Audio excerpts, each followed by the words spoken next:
साईं की बात। बच्चे, जो ये वक्त जा रहा है ना, बस यही जा रहा है मेरे बच्चे। अब मैं देर नहीं होने दूंगा। तुमने बहुत इंतज़ार किया, बहुत दिनों से तुम इंतज़ार कर रहे हो, बहुत महीनों से इंतज़ार कर रहे हो, इसी सोच में कि बाबा कब पूरा करेंगे, बाबा कब सुनेंगे। तो सुनो मेरी बात, तुम्हारा इंतज़ार हुआ ख़त्म। अब तुम्हारे किसी भी काम में कोई भी देरी नहीं होगी। अब तुम्हारे सारे काम सही समय से हो जाएंगे, सारे काम हो जाएंगे। तुम बिल्कुल भी चिंता मत करना। मुझे मालूम है कि तुम परेशान हो, बहुत परेशान हो रहे हो, लेकिन परेशान मत हो। अब तुम्हारी ज़िंदगी में खुशियाँ आने वाली हैं।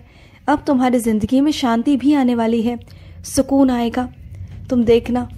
और सुनो, तुम जिस नई दिशा की तरफ कदम बढ़ाना चाहते हो ना, तो उस तरफ कदम बढ़ा लो मेरे बच्चे, बढ़ा लो। ज़्यादा सोचो मत, बढ़ा लो, क्योंकि तुमने बहुत मेहनत की है और तुम मेहनत करते भी हो और आगे भी करोगे, मुझे मालूम है। हाँ, मालूम है कि बहुत सारे प्रतियोगी हैं तुम्हारे आसपास, लेकिन तुम जी जान लगाकर मेहनत करते हो, तुम इतनी शिद्दत के साथ मेहनत करते हो, तो फिर तुम कामयाब क्यों नहीं होगे? तुम कामयाब ज़रूर ज़रूर होगे, तुम्हें कोई रोक नहीं सकता। चाहे मैदान के अंदर 10 खिलाड़ी ही क्यों ना हो, लेकिन जो मेहनत करेगा वही तो आगे जाएगा ना। और तुम उसमें से एक हो, तुम मेहनती हो, तुम मेहनत करते हो, और मेहनत करने वाले को कभी कोई नहीं हरा सकता। तुम मेहनत करते हो मेरे बच्चे। और सुनो, तुम अपनी कोई चीज़ देकर ना किसी को भूल गए हो। याद करो, तुम्हारी कोई चीज़ किसी और के पास में पड़ी हुई है, रखी हुई है।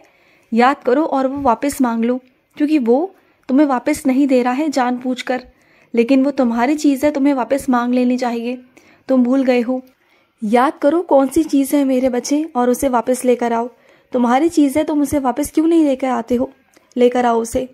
और सुनो, तुम्हें क्या लगता है कि जो तुम्हारे साथ हुआ वो मैंने तुम्हें चोट दी है, मैंने तुम्हें सज़ा दी है? नहीं, ऐसा बिल्कुल भी नहीं है। ये सोच तुम्हारी है मेरे बच्चे। तुम मुझ पर दोषारोपण कर रहे हो कि तुम्हारे बाबा ने तुम्हें दंड दिया, मैंने तुम्हें सज़ा दी। नहीं मेरे बच्चे, मैं कभी भी अपने बच्चे को सज़ा नहीं देता, कभी दंड नहीं देता। हाँ, सबक सिखाता हूँ, बताता हूँ, समझाता हूँ, लेकिन मैं कभी दंड नहीं देता, कभी सज़ा नहीं देता। और जो कुछ तुम्हारे साथ हुआ है ना, तुम ये भूल गए कि तुम्हारे साथ कुछ बहुत बड़ा हो सकता था, बहुत बड़ा, जिसे मैंने टाला है मेरे बच्चे। तुमने इस ओर कभी ध्यान नहीं दिया, तुमने बस ये ध्यान दिया कि तुम्हारे बाबा ने तुम्हें चोट पहुंचाई। तुमने हमेशा नकारात्मक ही सोचा। क्या तुमने दूसरी ओर देखकर सकारात्मक देखने की कोशिश की कि अगर तुम गिरते तो और भी कुछ ज़्यादा हो सकता था? बस कम में मैंने तुम्हारा ख़त्म कर दिया। जो आज एक हफ्ते तुम आराम पर हो ना, वो तुम महीनों सालों हो सकते थे। तुमने क्या इस बात पर गौर किया? नहीं किया तो किया करो ना मेरे बच्चे। तुम और मैं, हम एक दूसरे के बारे में अच्छे से जानते हैं, तीसरा इंसान नहीं जानता ना। और तीसरा इंसान अगर आकर मेरे बारे में तुमसे कुछ उल्टा सीधा कह रहा है, तुम्हारे इष्ट के बारे में, तुम्हारे बाबा के बारे में कुछ कह रहा है, तुम विश्वास कर रहे हो। वो क्या जाने कि तुम्हारा और मेरा रिश्ता क्या है? क्या मैं तुम्हें कभी दुख पहुंचा सकता हूँ? पूछो अपने आप से, क्या मैं तुम्हें कभी दंड दे सकता हूँ? क्या मैं तुम्हें इस हद तक पहुंचा सकता हूँ कि तुम बिस्तर पर पड़ जाओ? तुम्हें इस तरीके का दंड दे सकता हूँ क्या मैं? नहीं ना। पूछो अपने आप से, पूछो अपने दिल से। ऐसा तुम्हारा बाबा कभी नहीं कर सकता, कभी नहीं, यानी कि कभी नहीं। तो समझो मेरी बात को। हाँ, जो कुछ हुआ, बल्कि मैंने तुम्हें बचाया है, इससे भी ज़्यादा होने वाला था, तुम्हें बचाया है मैंने वहाँ से। बात को समझो। और सुनो, जो मेरा बच्चा मेरी भक्ति करता है ना, जो बच्चा मेरी आराधना करता है, जिसके घर में रोज़ साईं सा चरित्र का अध्ययन होता है ना, उसके घर में कभी अन्न की, कभी वस्त्र की, कभी कोई कमी नहीं आती, कभी भी नहीं आती। और तुम ना नियम से साईं सा चरित्र का अध्ययन किया करो। साईं सा चरित्र महज एक पुस्तक नहीं मेरे बच्चे। अगर तुम पढ़ोगे ना, तो तुम्हें इसकी लीला भी दिखाई देगी तुम्हारे ज़िंदगी में। और जिन बच्चों ने साईं सा चरित्र रोज़ पढ़ी है, रोज़ अध्ययन किया है ना, उनके जीवन में परिवर्तन भी हुआ है। चाहे तुम मानो ना मानो, लेकिन हर रोज़ की दिनचर्या में तुम्हारे साथ कोई ना कोई लीला ज़रूर होती है, मेरे होने का एहसास ज़रूर होता है। और तुम पहले ना मेरे बच्चे, कष्ट निवारण मंत्र और स्तवन मंजरी तुम नियम से किया करते थे, लेकिन तुमने बीच में छोड़ दिया किसी कारणवश। तो दोबारा से शुरू करो। जो परेशानियां आ रही हैं, जो दिक्कतें आ रही हैं, तुम्हारे कष्ट निवारण मंत्र करने से, स्तवन मंजरी करने से ठीक हो जाएंगी। मैं नहीं कहता कि हर रोज़ करो, लेकिन हर हफ्ते में एक दिन, गुरुवार वाले दिन ज़रूर करना। और हो सके ना तो तुम मेरे मंदिर आके किया करो, क्योंकि घर करते हो ना, तुम्हारा मन एक चित नहीं हो पाता, कभी इधर भटकता है, कभी उधर भटकता है, तुम्हारा ध्यान एक चित नहीं हो पाता, तुम्हारे घर में नहीं हो पाता बिल्कुल भी। चाहते हुए भी तुम अपने मन को ना एकाग्र नहीं कर पाते हो घर के अंदर। और फिर तुम जो साइंसा चरित्र पढ़ते हो, कष्ट निवारण मंत्र पढ़ते हो या स्तवन मंजरी पढ़ते हो ना, सही से नहीं पढ़ पाते हो।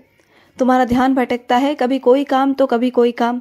तो इसलिए कह रहा हूँ कि जब मंदिर आओ ना, तो मंदिर आके ऐसा नियम बनाओ कि मंदिर के लिए कुछ वक्त निकालो, आधा एक घंटा निकालो, जिससे कि तुम मंदिर आकर ऐसा कर सको।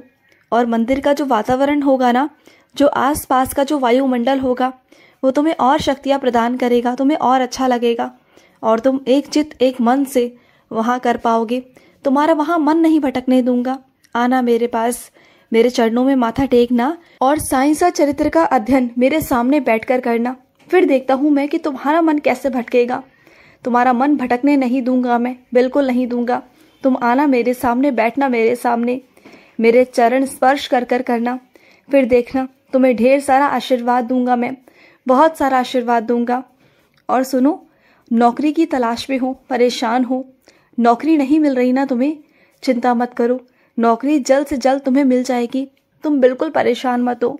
तुम जानते हो अभी मैं तुम्हें नौकरी क्यों नहीं दे रहा, क्योंकि अभी तुम्हारे कुछ काम अटके हुए हैं जो तुम्हें ही करने हैं, और अगर तुम नहीं कर पाओगे तो वो काम रह जाएंगे। इसलिए मेरे बच्चे, वो थोड़े से काम हो जाए मेरे बच्चे, जो जिम्मेदारियां हैं, जो बहुत ज़रूरी काम हैं, वो पहले हो जाए, उसके बाद मैं तुम्हें नौकरी भी दिलवा दूंगा। तुम चिंता बिल्कुल भी मत करो। और सुनो, तुम्हारे पाँव में जो चोट आई है ना मेरे बच्चे, उसके लिए थोड़ा सा तुम आराम करो। अगर हो सके तो उदी का लेप बनाकर लगाओ। और ये मत सोचो कि तुम बाबा की उदी पाँव में नहीं लगा सकते, ऐसा कुछ नहीं है। वो शरीर के अंग भी मैंने ही बनाए हैं तुम्हारे, चाहे तुम्हारे पैर हो या हाथ हो। जिस तरीके से हाथ हैं उसी तरीके से पैर है ना, पैर भी तुम्हारे ही शरीर का हिस्सा है, तो फिर वो अलग कैसे हुए तुमसे? हाँ, तुम इसे इतना नीच क्यों समझते हो, इतना नीचा क्यों समझते हो तुम? जैसे तुम्हारे हाथ हैं, जैसे तुम्हारा धड़ है, जैसे तुम्हारा सर है मेरे बच्चे, उसी तरीके से तुम्हारे पाँव हैं, तुम्हारे पैर हैं। तो तुम उसको अलग क्यों समझते हो, भिन्न क्यों समझते हो मेरे बच्चे? वो एक समान है। तुम्हारा पूरा शरीर मेरा ही बनाया हुआ है, मेरे ही आशीर्वाद का दिया हुआ है। तो अलग मत समझा करो। तुम उदी का लेप बनाना और लगाना मेरे बच्चे, तुम्हें आराम मिलेगा। और अगर उदी ना होना तो घर में धूप बत्ती या अगरबत्ती जला करना, उसकी राख लेना और 11 बार मेरा नाम जाप करना, 11 वचन पढ़ना, उसके बाद लगा लेना। फिर देखना तुम्हें असर भी हो जाएगा। और सुनो, कुछ लोग ऐसे हैं मेरे बच्चे, जिसके लिए तुम कितना भी कर लो ना, कितना भी कर लो, वो तुम्हारी प्रशंसा कभी नहीं करेंगे। तो बस कर दो उनके लिए करना, बस कर दो, बस कर दो उनके लिए सोचना, क्योंकि तुमने बहुत सोच लिया। तुम जिस हद तक सोच सकते थे उससे भी कहीं ज़्यादा तुमने सोचा, तुमने बहुत किया, लेकिन वो नहीं समझ पाए, वो तुम्हें नहीं समझ पाए और ना ही समझ पाएंगे। तो इसलिए कह रहा हूँ कि करना छोड़ दो, बस हो गया। क्योंकि कब तक किसी के लिए करोगे, कब तक? तो बस कर दो मेरे बच्चे। जिस दिन तुम करना बंद कर दोगे ना, उस दिन उन्हें तुम्हारी कद्र महसूस होगी मेरे बच्चे, अभी नहीं होगी। क्योंकि अभी क्या है ना, जो वो कहते हैं तुम उससे पहले से पहले करके रख देते हो, तो उन्हें तुम्हारी कीमत कहाँ से होगी, कद्र कहाँ से होगी? कद्र तब होगी जब तुम उनसे दूर जाओगे। मैं तुमसे हमेशा हमेशा के लिए दूर जाने को नहीं कह रहा, सिर्फ कुछ दिनों के लिए, उन्हें समझाने के लिए, तुम्हारी कद्र समझाने के लिए, जो बहुत ज़रूरी है मेरे बच्चे। रिश्तों में कद्र करवाने के लिए कभी कभी ना दूरियां भी बहुत ज़रूरी हो जाती है। कभी कभी अपनी कीमत को समझाना बहुत ज़रूरी होता है, अपने आप के लिए, अपने आत्मसम्मान के लिए बहुत ज़रूरी है मेरे बच्चे। बात को समझो। खुश रहो,